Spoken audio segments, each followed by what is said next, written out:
SSC CGL 2026 ची जाहिरात आलेली आहे. 12,000 पेक्षा जास्त जागा आहेत. परंतु महाराष्ट्रातील मुलांच्या मनात एकच प्रश्न आहे की सर या एक्झाम मध्ये कोणती कोणती पदं भरली जातात. आम्ही तर ऐकलंय ED, CBI, GST, income tax अशा विभागात भरती केली जाते. हे खरं आहे का? आणि ही केंद्र सरकारची एक परमनंट सरकारी नोकरी आहे मित्रांनो. म्हणून तुम्ही याच्याविषयी संपूर्ण माहिती तुमच्याजवळ असली पाहिजे.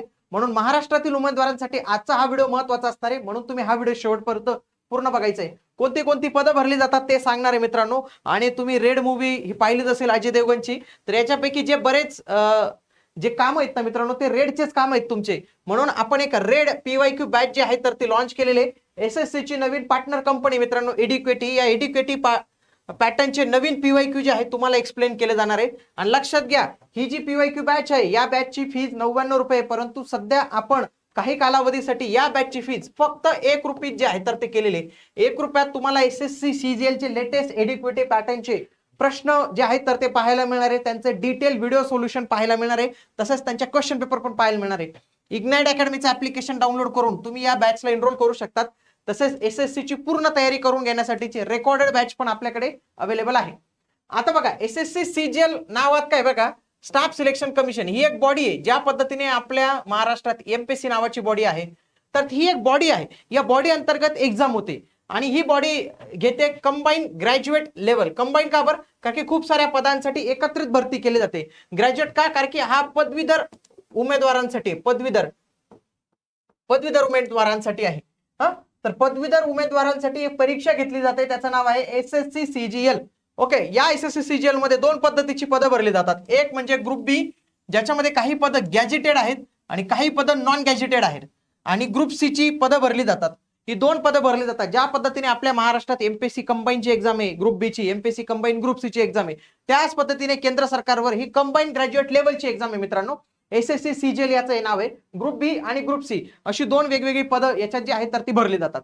सगळ्यात आधी जे ग्रुप बी गॅजेटेड आहे तर त्याचं सर्वोच्च वेतन आहे L8चं, लेवल 8चं, ज्याच्यामध्ये 47,600 ते 1,51,100 एवढं वेतन पाहायला मिळतं. त्याच्यानंतर ग्रुप बी नॉन गॅजेटेड जे आहे 44,900 एवढं लेवल 7चं आहे. त्याच्यानंतर लेवल 6 35,400 ही एक लेवल आहे ग्रुप बी ची. त्याच्यानंतर ग्रुप सी ची एक लेवल आहे 29,200 लेवल 5 आणि लेवल 4 पर्यंत आपल्याला ही ग्रुप सी एक्झाम जी आहे तर ती इथं पाहायला मिळते मित्रांनो. तर एवढे सगळे लेवल्स जे आहेत तर ते इथं असतात. आता सगळ्यात आधी सर्वोच्च शिखर म्हणजे सर्वोच्च पद याच्यात जे भरलं जातं तर ते म्हणजे 47,600चं, ज्याच्यासाठी 18 ते 30 वयोमर्यादा आहे. लक्षात घ्या ओबीसींना 3 वर्ष सूट आहे आणि एससी आणि एसटींना 5 वर्ष इथं सूट मिळते, एक्स्ट्रा मिळतं. पहिलं जे पद भरलं जातं तर ते म्हणजे असिस्टंट ऑडिट ऑफिसर सेंट्रल कॅडरचं आहे. कॅग मध्ये तुम्हाला ड्युटी मिळते मित्रांनो. Comptroller and auditor general of India या डिपार्टमेंटमध्ये तुमची ड्युटी असते. बघा मी इथं पूर्ण एक 4 पेजेसची पीडीएफ आहे. वाटल्यास मी ती पीडीएफ आपल्या टेलिग्राम चॅनलला शेअर करून देतो.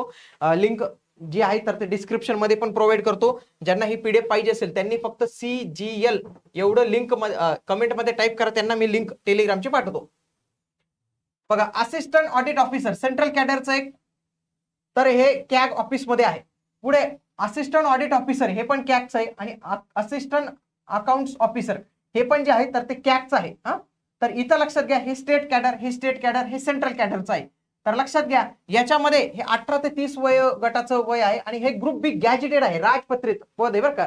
राजपत्रित पद शक्यतो हे युपीएससी द्वारे भरलं जातं, पण हे एकमेव राजपत्रित पद आपल्याला इथं जे आहे तर ते पाहायला मिळतं. ओके, आता पुढचं पद पाहूया. आता याच्यामध्ये 2 पद्धतीची पद आहे. एक आहे पॉवर फील्डवर जायचं जे मी तुम्हाला सांगितलं की रेड मारायची पदं, आणि दुसरे आहेत काही पॉलिसी पदं, मंत्रालय लेवलची पदं. ज्या पद्धतीने आपल्याकडे मंत्रालय, केंद्राकडे पण मंत्रालय आहे आणि तिथं 2 पदं मंत्रालयात महत्वाची असतात. एक आहे एएसओ आणि दुसरी म्हणजे टॅक्स असिस्टंट. तर हे पण पद जे आहे तर ते याच एक्झामद्वारे भरले जातात. आणि तिसरं जे आहे क्लर्कचं, तर क्लर्कची पण पदं याच्यातच भरली जातात. लक्षात घ्या मंत्रालयातील 3 पदं एएसओ, टॅक्स असिस्टंट, क्लर्क ही तिन्ही पदं या एसएससी सीजीएलच्या मार्फत जे आहे तर ती भरली जातात. ओके, आता एक एक करून तुम्हाला सांगतो. बघा लेवल 7चं हे group B non gazetted post आहे. सगळ्यात आधी एएसओ पद तुम्ही पाहिलं असेल. एएसओ असिस्टंट सेक्शन ऑफिसर ज्याला आपण म्हणतो. एएसओ हा मंत्रालयात काम करतो, विविध मंत्रालयात काम करतो. याच्यासाठी केंद्र सरकारसाठी बघा सेंट्रल सेक्रेटरिएट सर्व्हिस आहे, 20 ते 30 वर्ष वयाची अटे. एएसओ इंटेलिजन्स ऑफिसर आयबी मध्ये काम करायची संधी मिळेल तुम्हाला. रेल्वेच्या ministry of external affairs, ministry of electronics and IT, तर वेगवेगळे जे काही डिपार्टमेंट आहेत तर तिथं. आणि पुढचं सगळ्यात महत्वाचं ते म्हणजे काय, inspector of income tax. Income टॅक्सचे इन्स्पेक्टर तुम्ही बनतात, लक्षात घ्या. म्हणून ते फोटोमध्ये ते अजय देवगण टाकले. तुम्ही अजय देवगण नसतात, पण त्याच्यासोबत जे काही लोक असतात तर ते याच पोस्टतून आलेले असतात. इन्स्पेक्टर ऑफ इन्कम टॅक्स, 18 ते 30 वर्ष वयोगटाची अट आहे, केंद्रीय प्रत्यक्ष कर मंडळ. तर तुम्ही इन्कम टॅक्सचे ऑफिसर या माध्यमातून बनू शकतात. म्हणून काय सांगतो की CGL ही सगळ्यात पॉवरफुल पोस्ट जी आहे तर ती भरली जाते.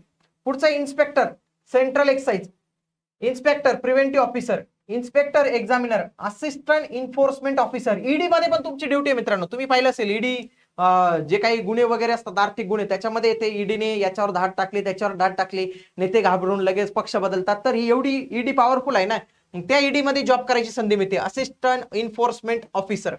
त्याच्यानंतर CBI मध्ये पण तुम्हाला मिळते, CBI सब इन्स्पेक्टर, तुम्ही SI म्हणून तिथं असतात. त्याच्यानंतर department of post, inspector post आणि इन्स्पेक्टर कुठले, सेंट्रल ब्युरो ऑफ नार्कोटिक्स, तर इथं तुम्ही असतात. त्याच्यानंतर पुढचं जे आहे तर ते लेवल 6 आहे. हे group B non gazetted post पाहायला मिळतात. ASO, other ministries and department, executive assistant CBIC, research assistant national human right commission, divisional accountant office under CAG.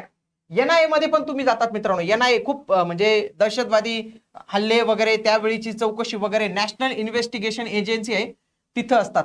National narcotics bureau control bureau हे पण आहे, तिथं सब इन्स्पेक्टर असतात. Junior statistical officer, statistical officer grade, office superintendent, section head, हे सगळे पाहायला मिळतात तुम्हाला. ओके, पुढचं कोणते कोणते बघा. पुढचं आहे आता ग्रुप सी ची पदं. काही ग्रुप सी ची पदामध्ये बघा, ऑडिटर, अकाउंटंट, तर हे सगळे कॅगचे आहेत.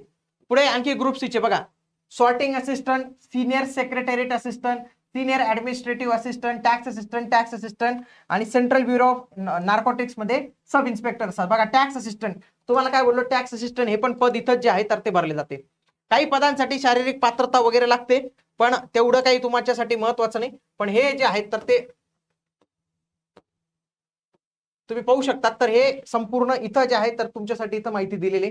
याची रेड नावाची आपली जी PYQ बॅच आहे तर त्याला तुम्ही नक्की जॉईन करा. फक्त 1 रुपयात तुम्हाला ते PYQ लवकरच आपण जे आहेत तर त्याचे PYQ चे एक्सप्लेनेशन ऍप मध्ये सुरू होणार आहे, म्हणून तुम्ही ते जॉईन करून ठेवा.